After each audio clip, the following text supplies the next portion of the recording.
नमस्कार, आप देखना शुरू कर चुके हैं मुद्दा तो है। मैं हूं आपके साथ ब्रजेश चौकसी।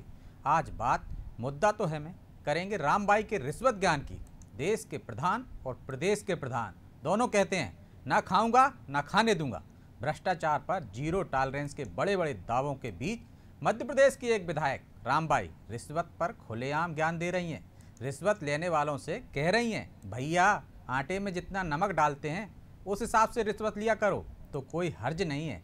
अपने विधायक के मुख से ये सुनकर शिकायत करने वाली जनता अवाक है। तो क्या अब कार्यपालिका देश की विधायिका पर हावी हो चुकी है? क्या हमारे मान्यों ने भी यह कड़वी हकीकत आत्मसात कर ली है कि रिश्वतखोरी को जड़ से खत्म नहीं किया जा सकता?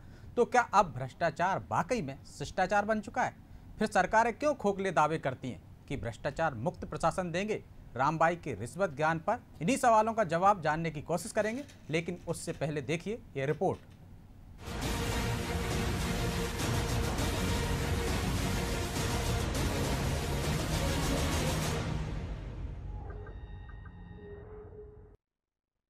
दिल्ली से 1 रुपया निकलता है तो गरीब के घर में पूरे पूरे 100 पैसे पहुंच जाते हैं, इसलिए ये संभव हो।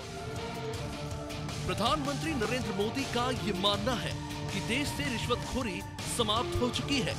पीएम मोदी ने पूर्व पीएम राजीव गांधी के उस कथन पर भी टिप्पणी की जिसमें स्वर्गीय राजीव गांधी ने कहा था कि गरीब मजदूर के पास 1 रुपए में से सिर्फ 15 पैसे ही पहुंचते हैं। लेकिन क्या वाकई देश से भ्रष्टाचार समाप्त हो चुका है? क्योंकि असलियत में आजादी के बाद से अब तक रिश्वतखोरी और भ्रष्टाचार ने देश में अपनी जड़ें ऐसी मजबूत कर ली है जिसे शायद ही खत्म किया जा सके। हकीकत में भ्रष्टाचार और घूसखोरी रोकने के लिए जो नए और कड़े कानून बनते गए, भ्रष्टाचार उससे दुगनी निर्दयता से फलता फूलता गया है। देश के हृदय प्रदेश यानी मध्य प्रदेश के पथरिया से विधायक रामबाई ने अपने मुसाहिबों को रिश्वतखोरी का जो नया दर्शन दिया, वह सिंहासन बत्तीसी टाइप न्याय का अनुपम और नितांत व्यवहारिक उदाहरण है। सतौआ गांव के 27 लोगों और सरकारी नुमाइंदों को विधायक रामबाई ने रिश्वत का ऐसा पाठ पढ़ाया, रिश्वत का ऐसा रीजनेबल पैकेज बताया कि अधिकारी भी खुश और ग्रामीण भी। तो पहले सुनिए रामबाई का बयान और रिश्वत का रीजनेबल पैकेज। अगर हजार ले लेते तो हम सोचते कि चलो ठीक है, तो कुछ दिक्कत नहीं जा। देखो आटे में नमक बरोबर चलत है, ठीक है। हम इनसे भविजनों से कह रहे, हम तो उसे जानो ही कह रहे, लेकिन ऐसो नहीं कि कोनो से पूरी थाली ही छीन ले। हम मना नहीं करत और हम भी जानते हैं अंधेर नगरी चौपट राजा चल रहा। सतौआ गांव के गरीब तो भ्रष्टाचार की उसी पुरानी शैली के शिकार है, जिसमें हर योजना, टेंडर और अनुदान आदि में सरकारी सेवक को तय दक्षिणा देना पब्लिक का फर्ज सा बन गया है। और उस पर रामबाई ने जो न्याय दिया वो जमीनी हकीकत के अनुरूप ही माना जाना चाहिए। लेकिन इस मामले ने सियासी रूप ले लिया है। कांग्रेस रामबाई के बहाने बीजेपी सरकार पर हमला कर रही है, तो वही बीजेपी विधायक के बयान से कन्नी काटते नजर आ रहे हैं। अब जो है कलाई पूरी तरीके से खुल चुकी है। वीडियो के माध्यम से सब बात सामने आ गई है। कांग्रेस सवाल करती है कि माननीय मुख्यमंत्री जी कब कैसे ये जो कुटी है, ये इलाज है, जो छोटी छोटी गरीबों की योजनाएं हैं, इनमें कैसे भ्रष्टाचार को दूर करेंगे और गरीबों के हक का पैसा गरीबों को दिलाएंगे। एसपी की विधायक हैं वो, और मैं समझता हूं कि उन्होंने जो बोला होगा उन्होंने स्वयं ने सोचा होगा। कहने को तो सरकारें भ्रष्टाचार पर लगाम लगाने के लिए नित नए कानून बनाती रहती हैं। इन कानूनों से भ्रष्टाचार कितना कम हुआ ये तो पता नहीं, लेकिन तमाम सरकारों ने राजनीतिक वाहवाही लूटने की भरपूर कोशिश की और हकीकत में हुआ ये कि रिश्वत के रेट रिवाइज हो गए। बहरहाल देखना होगा कि रामबाई का वीडियो सामने आने के बाद अब सरकार रिश्वतखोरी पर लगाम लगाने के लिए अब कौन सा कानून लाती है, या फिर ऐसे ही रिश्वत के रेट तय होते रहेंगे। ब्यूरो रिपोर्ट, अनादि टीवी।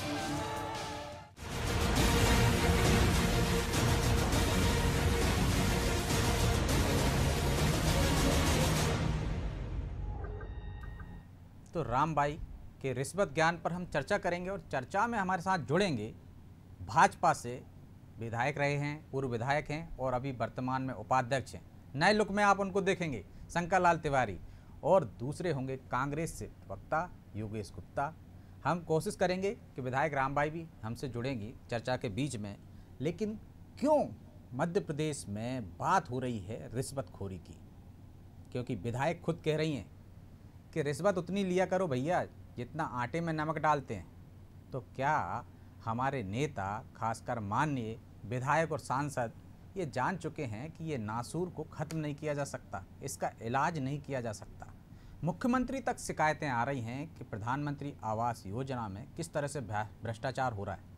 मंच से वो कह रहे हैं शिकायतें मिल रही हैं, कार्रवाई करेंगे।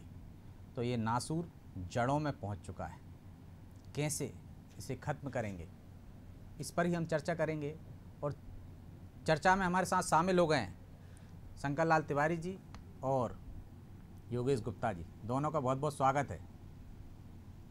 तिवारी जी, नए लुक की बधाई पहले तो आपको। अरे भाई साहब, और शुरुआत पिताजी के श्राद्ध के लिए जी गया जी, नहीं जा पाया था जी। आप सबके आशीर्वाद चलिए से। शुरुआत आपसे करते हैं, इसलिए कि रामबाई पहले कांग्रेस को समर्थन देती थी, आजकल आपके गृह मंत्री को राखी बांध रही हैं और वो कह रही हैं कि मध्य प्रदेश में अंधेर नगरी चौपट राजा जैसे हाल हैं। इसलिए भैया रिश्वत तो लो, मैं उससे मना नहीं कर रही हूँ, लेकिन उतनी ही लो जितनी आटे में नमक डालते हैं। आपकी सरकार पे सवाल खड़े किए, वो भी तब जब आपके मुख्यमंत्री कह रहे हैं ना खाऊंगा ना खाने दूंगा। आपके प्रधानमंत्री तो पहले ही कह रहे थे। आपने भ्रष्टाचार पर बहस बुलाई है और इसके लिए मैं आपको हृदय से धन्यवाद करता हूँ। कहीं से भी इस विषय को यदि आपने सामने लाया है और उस पर चर्चा हो रही है, मैं पहली बात तो आपसे व्यक्तिगत आग्रह, आप स्वतंत्र हैं, कि राखी बांधने वाले बात को इस विषय में अपन न लाए तो मैं सोचता हूँ कि जरूरी नहीं है, उचित हो। क्योंकि कोई भी बिटिया बहन किसी को भी राखी बांधती और कई बार अपने कार्य कि कितने अच्छे संबंध हैं, बहन भाई के संबंध हैं, और आपकी सरकार को कटघरे में खड़ी कर रहे हैं। और उसके बाद उनके भैया गृह मंत्री कह रहे हैं कि उनने सोच समझ कर ही बोला होगा। यदि आप पता लगाएं तो आप देखेंगे कि तमाम पहले आपके स्टॉप में भी और विधानसभा में भी और कार्य क्षेत्र में जहां अपन रहते हैं, कई बार ये रक्षाबंधन के समय में ये सब होता है। और रक्षाबंधन उन्होंने कमलनाथ जी को भी राखी बांधी थी और लोगों को भी राखी बांधी थी। मैं सोचता हूँ राखी बांधने के विषय को अपन न लें, आगे आपकी इच्छा है। मुद्दे पे आ जाते हैं, अपन उस विषय को साइड में रख देते हैं क्योंकि समय कम रहता है डिबेट का। जी, छोटा सा नहीं, इस रक्षाबंधन को अपन क्या मैंने आपकी बात मान लिया, मुद्दे पे आ जाएं। आपकी सरकार पे तो कटाक्ष कर रही हैं वो। आपका मुद्दा जो है, मैंने पहले आपसे कहा कि आपने जो मुद्दा उठाया है वो सच में सामयिक है और सारगर्भित, उसमें चर्चा होनी चाहिए। और किस तरह से इस समस्या से, जिस ढंग से हम अंग्रेजों के जमाने से और अभी तक ये चलन में आ गया है, आपने एक बात कही है कि क्या लोगों ने समझ लिया है कि ये खत्म नहीं किया जा सकता और ये चलन में आ गया है। क्या ये मेरा शब्द है, आपने नहीं कहा, और इस नाते वो भी कहने लगे हैं इस ढंग की बात। पहली बात तो मैं आपको बीजेपी के कार्यकर्ता के नाते ये कहना चाहता हूँ कि रामबाई जी ने क्या कहा, क्या नहीं कहा। जो उनने कहा हमने सबने आप मीडिया के माध्यम से जान लिया, सुन लिया, पर इसका उत्तर रामबाई ही अच्छे से दे पाएंगी। इसके उत्तर देने के लिए कहीं से न तो हम अधिकृत हैं और न तो हम मैंने इसका उत्तर जानते हैं कि उनने किस भाव में, किस ढंग से, जैसा कि आदरणीय गृह मंत्री जी ने कहा, अभी आपने बाइट में दिखाया कि उन्होंने किस जब कुछ कहा है तो सोच समझ के कहा होगा। और इस नाते उन्होंने किस सोच में, किस परिप्रेक्ष्य में, किस ढंग से उन्होंने ये बात कह डाली, मैं सोचता हूँ ये अच्छी बात नहीं थी। उनको इसमें और दृढ़ता और सुचिता और मैंने कैसे आम आदमी को इन सब बातों से राहत मिल सके। एक विधायक के नाते यही दायित्व है, यही कर्तव्य है और ये वो कर रही हैं। तिवारी जी, विधायक के नाते सिर्फ ये कर्तव्य है कि रिश्वत कम कर दो, कि ये कर्तव्य है कि शिकायत मिली है तो कार्रवाई कराओ, सरकार आपकी है। यदि उनका ये बयान आया और जिस बेशर्मी से वो अधिकारी कर्मचारी सिर हिला रहा है, मुस्कुरा रहा है कि हाँ कम लेनी चाहिए मुझे, अब तक तो सस्पेंड होना चाहिए था, बर्खास्त हो जाना चाहिए था। आपको याद होगा, मुझे ऐसा याद आ रहा है, मैं गलत बोलूं तो सुधार दीजिएगा, राम भाई जी का पहले भी मैंने वीडियोस देखे हैं टीवी में, किसी न किसी चैनल में, कि उन्होंने लोगों का पैसा वापस कराया। गुप्ता जी खत्म कर रहा हूँ। उन्होंने कई जगह गई और किसी ने उनसे पैसे ले लिए थे मैंने नागरिकों से। पहले वो वायरल हुआ था, एक बाबू से वापस कराए थे 3000 रुपए। यस, ये वही, मैं आपने ठीक याद किया। वो उन्होंने ये भी किया। निश्चित रूप से उस समय भी उन पर भी कार्रवाई होनी चाहिए थी और निश्चित रूप से जिनके विरुद्ध शिकायत है कि उन्होंने पैसे लिए और विधायक जी को जाकर के वहां पर ये म्यूचुअल अंडरस्टैंडिंग, अंग्रेजी बोल लूं थोड़ी सा, आपने कहा नए लुक में हूँ, तो म्यूचुअल अंडरस्टैंडिंग जो उनका डायलॉग था, ये किस परिप्रेक्ष्य में वो बोल गई, ये सामने आना चाहिए। और ऐसे कर्मचारियों को जिनके बारे में जरा सी भी कहीं से जानकारी मिल जाए, तो ये सरकार जो है जो निरंतर चलती है, कोई भी पार्टी की सरकार हो, जो भी वहाँ जिला पंचायत के सीओ हो या जो भी वहाँ पर प्रधानमंत्री आवास को देख रहे हो, कलेक्टर को, उनको चाहिए कि वो इस पर संज्ञान ले करके और उपभोक्ता को बुला करके, यदि शिकायत सही है, यदि शिकायत में तथ्य है, तो उस पर कार्रवाई होनी चाहिए। विधायक जी ने जो किया, जो कहा, वो उनने किया और जो कहा इसके मामले में वही उत्तर देंगे। वीडियो में सिर हिलाते हुए कि हाँ कम लेनी चाहिए मुझे, या तो वो खंडन करता तत्काल कि विधायक जी मैंने कोई पैसे नहीं लिए हैं, लेकिन उसके मुंह पे शिकायत हो रही है, उसे समझाइश दी जा रही है, तो इतनी देरी क्यों? इस परिस्थिति में कार्रवाई की अपेक्षा संबंधित वरिष्ठ अधिकारियों से करना बिल्कुल औचित्यपूर्ण होगा, उचित होगा।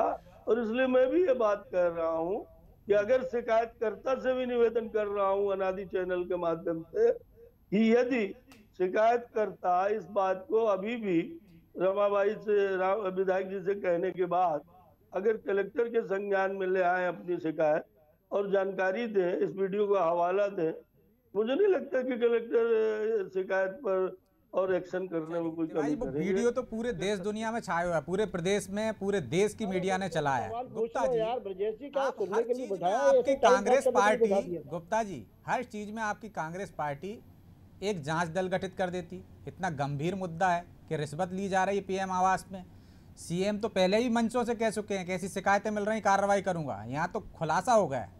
तो आप क्यों नहीं पूरे जो आवास है आवंटन हो रहा है उनमें भ्रष्टाचार की, इसके लिए एक दल गठित कर दें और सरकार की कलई खोल दें? देखिए ब्रजेश जी, राम भाई ने जो बयान अपना दिया है, वो उस बयान में सबसे पहली बात जो उन्होंने बोली, अंधेर नगरी चौपट राजा। मध्य प्रदेश में पिछले 17 साल से राजा कौन है? चौपट। ये सर्वविदित है। व्यापम जैसा महाघोटाला जिस मुख्यमंत्री की नाक के नीचे हुआ, वो सदी का 15 महीने राजा बदल गया था। 15 महीने राजा भी बदल गया था। 15 महीने बदला था तो हालात भी बदल गए थे, अधिकारियों के काम करने का ढंग भी बदल गया था। ठीक है, आज हालात चर्चा करेंगे, पहले पूरी बात कर लीजिए, आप नहीं तो फिर कहेंगे कि बोलने नहीं देते। हालात आज जुदा है। और राम भाई जिस पार्टी से आती है, बहुजन समाज पार्टी से, वहाँ भ्रष्टाचार की जननी उनकी बहन जी मायावती, जो बिना पैसे के लेन देन किए टिकट तक नहीं फाइनल करती है, तो 2-2 करोड़ में हाथी बनाए जिस मुख्यमंत्री ने, उस पार्टी से राम भाई हैं, बखूबी समझती हैं रिश्वत लेना और देना क्या होता है। और निश्चित रूप से जिन अधिकारियों से वो बहुत ही सहज स्वभाव में डायलॉगबाजी कर रही हैं, उन अधिकारियों को उनका संरक्षण प्राप्त है।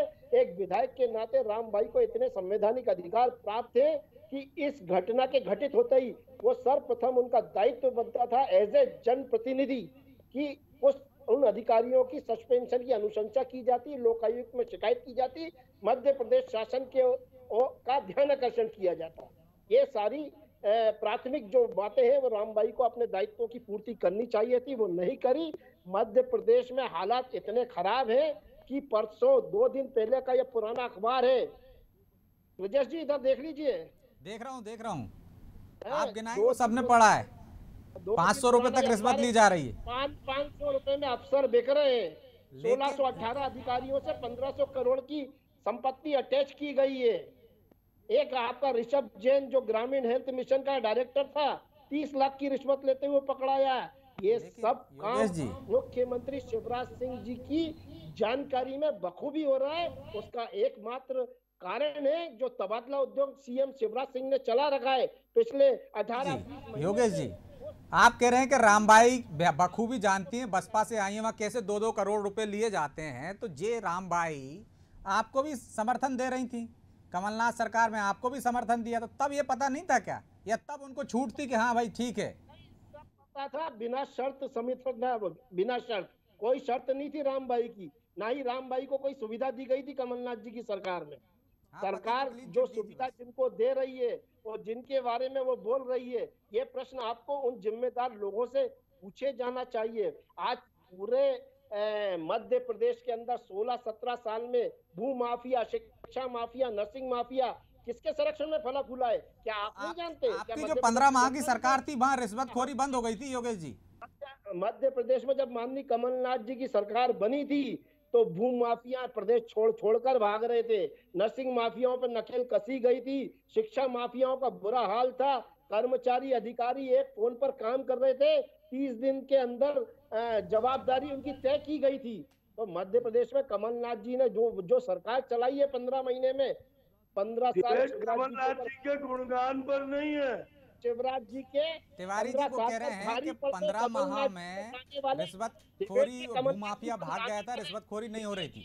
वो 15 माह के बाद फिर से वो बढ़ने लगी। अखबार दिखा रहे हैं कि 500-500 रुपए लोग ले रहे हैं। लेकिन योगेश जी इसका जवाब देंगे तिवारी जी, उससे पहले एक सवाल आपके ही उससे उठा हुआ है। आप कह रहे हैं हमारे समय में ऐसी हालात नहीं थे।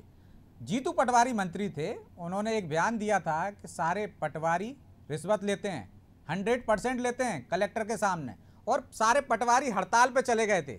फिर इसके बाद दिग्विजय सिंह का भी बयान आया था कि पटवारी इंदौर के नामांतरण के नाम पर, बंटवारे के नाम पे 3 से 5 लाख रुपए रहे। तो रिश्वतखोरी तो वहां भी चल रही थी।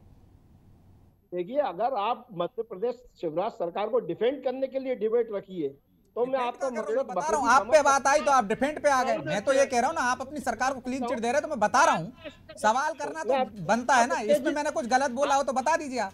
योगेश जी मैं जवाब उनसे भी ले रहा हूँ, लेकिन ये सवाल नहीं बनता क्या, बताइए आप। का जवाब दे रहा हूँ, आप उत्तेजित ना हो। लेकिन जो मध्य प्रदेश में जब कमलनाथ जी की सरकार थी और जिनका आपने हवाला दिया, वो जीतू पटवारी जी ने और दिग्विजय सिंह जी ने, जो 15-16 साल पुराना भ्रष्टाचार का तंत्र था मध्य प्रदेश में, उसको लेकर वो वक्तव्य आया था। उसको खत्म माननीय कमलनाथ जी की सरकार ने किया। हमने काम करवाया अधिकारियों से, उन्हीं अधिकारियों से जो अधिकारी आज शिवराज सिंह चौहान जी की सरकार की नाक के नीचे ये भ्रष्टाचार खुलेआम कर रहे हैं। उनको नेताओं का संरक्षण है। और ग्वालियर चंबल संभाग का मैं थोड़ा सा आपको जानकारी देना चाहूंगा। वहां से दो केंद्रीय मंत्री नरोत्तम नरेंद्र सिंह तोमर जी और ज्योतिरादित्य सिंधिया जी, और भी आपको मौका मिलेगा। योगेश जी जो आरोप लगाया उनका जवाब तो ले लीजिए। तिवारी जी 2 मंत्री, 30 सेकंड में बात खत्म कर रहा हूँ। आपने नरोत्तम मिश्रा जी और प्रद्युमन सिंह तोमर जी, वहां के सांसद सर्वे सर्वा, तो 5 लोग ग्वालियर चंबल क्षेत्र में जो अधिकारियों को लेकर चल रहे हैं, जो संरक्षण उनको प्राप्त है, मजाल है शिवराज सरकार की कि उनके ऊपर कार्रवाई कर दे।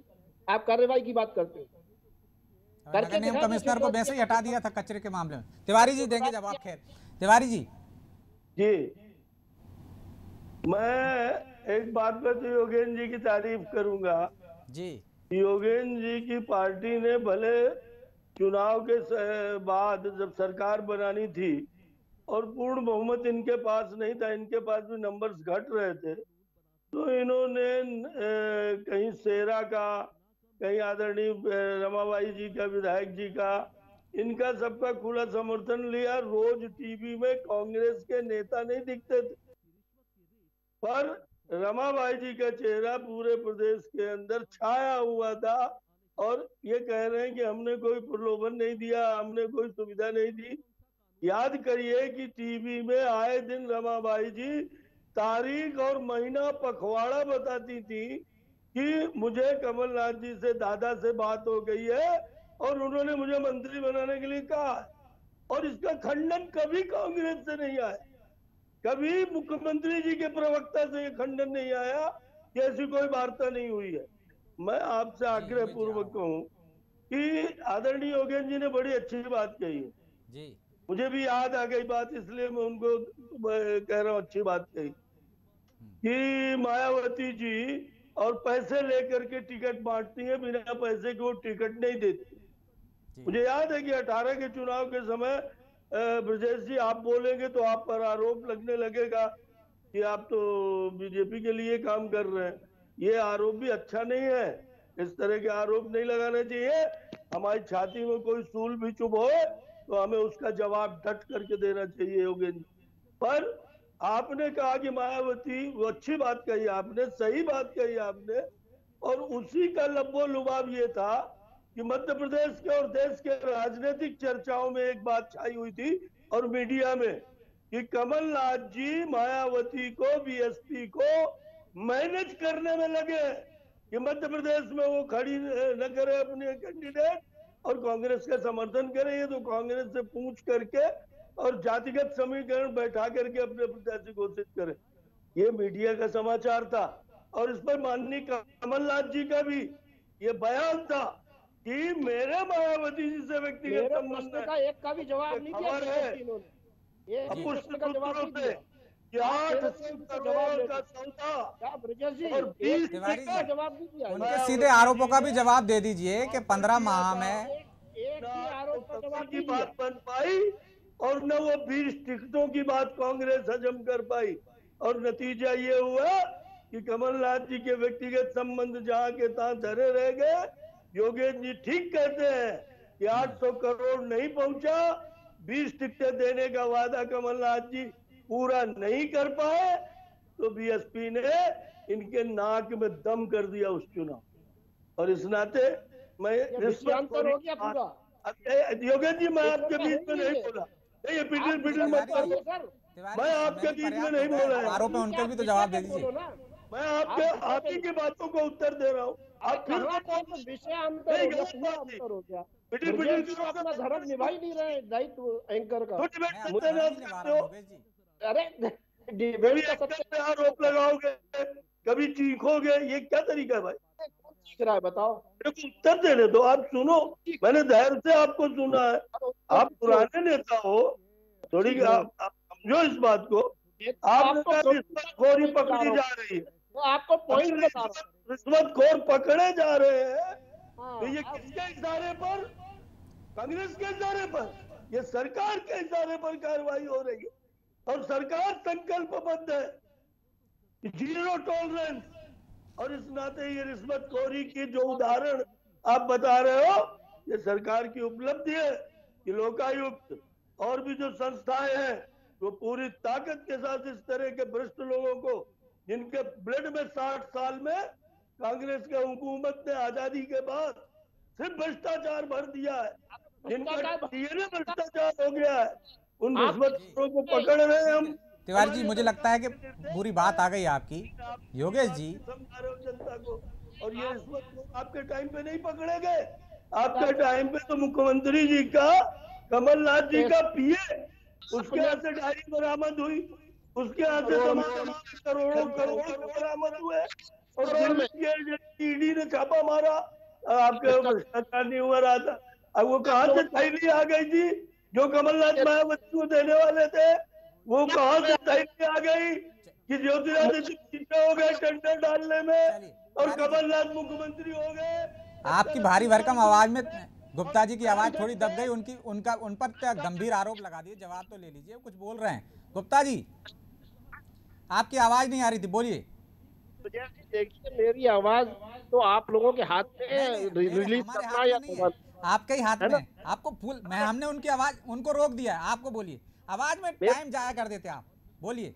कांग्रेस के प्रवक्ताओं को अगर आप लोग बुलाते हो तो समय दिया करो। देते हैं मालिक, अरे आपको पूरा समय दिया है, आपने 20 मिनट तक गुणगान खराब कर देते हैं ना, किया। आप समय मुद्दे से भटक के खराब कर देते हैं। पूरा समय दे रहे हैं आपको, समय चलिए पूरा 1 मिनट है आपके पास, बोलिए। 20 मिनट तक कमलनाथ जी के 15 महीने का गुणगान किया है।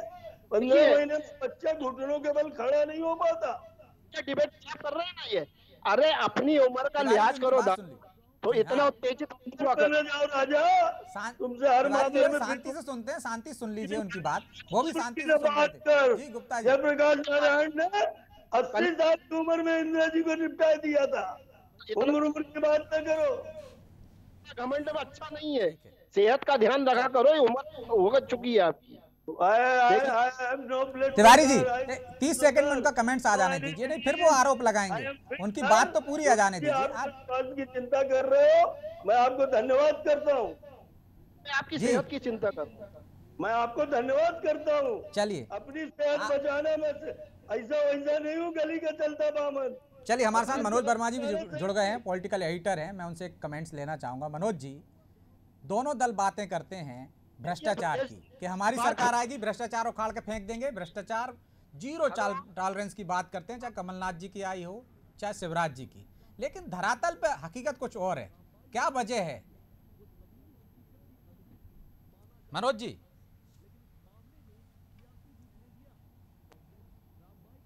जी गुप्ता जी कुछ कह रहे थे आप? चलिए सुनते साहब, मुझे बीच में देखिए आप सुनते, समय ऐसे खराब कर देते हैं ना गुप्ता जी। देखो पर्याप्त समय मिला, आप समय दे रहे हैं तो आप उसमें दूसरी बात करने, मुद्दे की बात पे जाओ। भ्रष्टाचार के ऊपर बात हो रही है। भ्रष्टाचार के धन बल बाहुबल से 35 करोड़ में विधायक खरीदकर षड्यंत्र पूर्वक कुर्सी हथियाने वाले शिवराज सिंह चौहान भ्रष्टाचार को रोकने में नाकाम है। जब तक ये प्रदेश के मुखिया रहेंगे, भ्रष्टाचार प्रदेश से खत्म नहीं होने वाला। तो वो भी जवाब दे दो जो आरोप लगाया उनने। प्रकाश डालिए ना, उमंग सिंह ने क्या बयान दिया था, उस पर प्रकाश डालो।